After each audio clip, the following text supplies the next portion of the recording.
reason you are here on this video right now is probably because you have heard that Zane is not good. Well, I am here to prove that wrong, okay? I think Zane is great. Whoever's telling you that information does not know how to use them, does not know how to build him. There is a great build for him, and I'm going to show you it. So be well assured that this does work. Go watch some of my videos if you do not believe me. And the other thing is all of these legendaries are farmable. Every single one that I use, you can go farm the bosses in my other videos from. So you don't have to hope for these drops. Go watch some of my videos, collect all the loot, and your Zane will be working just as well as mine. So don't be taking people's crap, saying that Zane is crap, alright? All the other guys are crap compared to Zane. Nah, I can't say that for a true fact yet because I have not used them.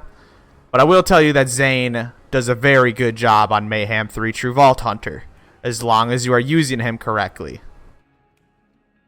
So, without further ado, if this video helps you, if you are relieved that Zane is good, if you use this build and it works, or you just enjoy watching this, please give me a thumbs up just so everybody else can come watch this and they will know how to build Zane and use him. I'm sick of the crap of people not using him correctly. He is useful.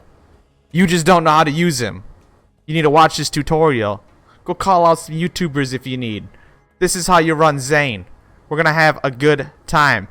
And if you want to help support the channel or watch some more tutorials, please subscribe. Let's go.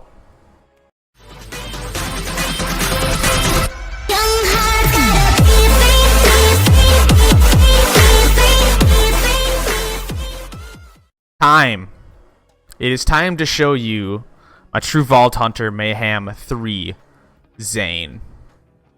We are fairly optimized on this class now, and I am ready to show it off. So here we go. We're gonna go into the equipment first. We have the Trevinator, which is I use just because of the insane DPS on the fire side of it. We have the One Punch Chump. This is kind of like our sniper or really high damage weapon for fight for life. This is kind of a miscellaneous spot. This is the one spot I would change out for other weapons if you wanted to use something else per boss.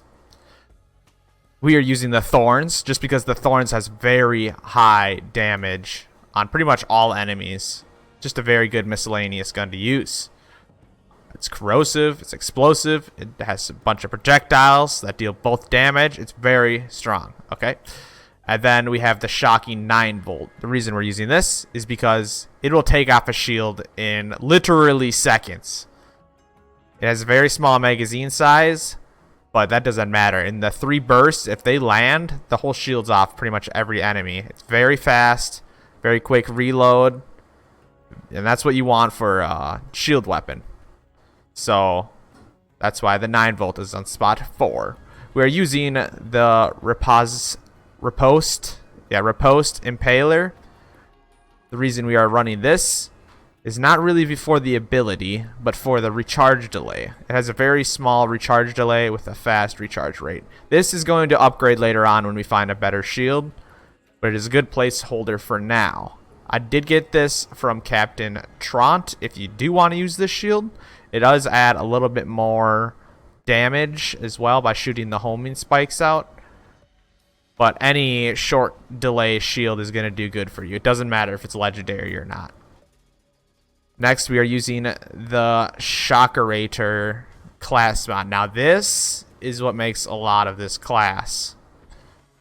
So, my Digiclone gets an automatic passive, so he doesn't get 2 passives, he gets 3 passives, which is really good. But then on top of that, he gets a 4th passive, where if he gets meleeed, he creates a Shock Nova, so he's dealing damage if something melees it. Also, the passives on the bottom are pretty good too. The Doll weapon fire rate, we're using Doll with our 9-volt. Atlas weapon, I don't think we're really using any Atlas. No. But the Doll weapon critical damage, so we're using the 9-volt, which is a pretty good Doll weapon to get these attributes from, but we're mostly using it for his double extra passive. It adds a lot to this class. We're using the Firestorm because it has a very large damage in a grenade, and we're going to be using a lot of grenades. So the Firestorm's great because it's fast, it deals a lot of damage, and that's all we need, is it just fast and deals damage. Fast and deals damage. That's all we need at this class. We don't need something that stays around. We need something that just punches them, right? It deals a bunch of damage right away. I have a video for that. We're using the Cut Purse Victory Rush for now. This is just a placeholder, kind of. We ain't using it for the top effect. We're using it for the added effect where kill a badass to trigger Victory Rush, plus 18% movement speed and damage, 60-sec duration. So it's kind of just a added bonus to our build. It kind of does add a lot to our build, though, with the movement speed and damage. Plus, you get reload off it. It's good. It's a low-level relic. I just haven't found one that is better yet. So this is the loadout I'm using on Mayhem 3 level 50 True Vault Hunter Zane. Now I will jump over to the skills. I showed the skills in another video. They are exactly the same as they were because there's no reason to change them.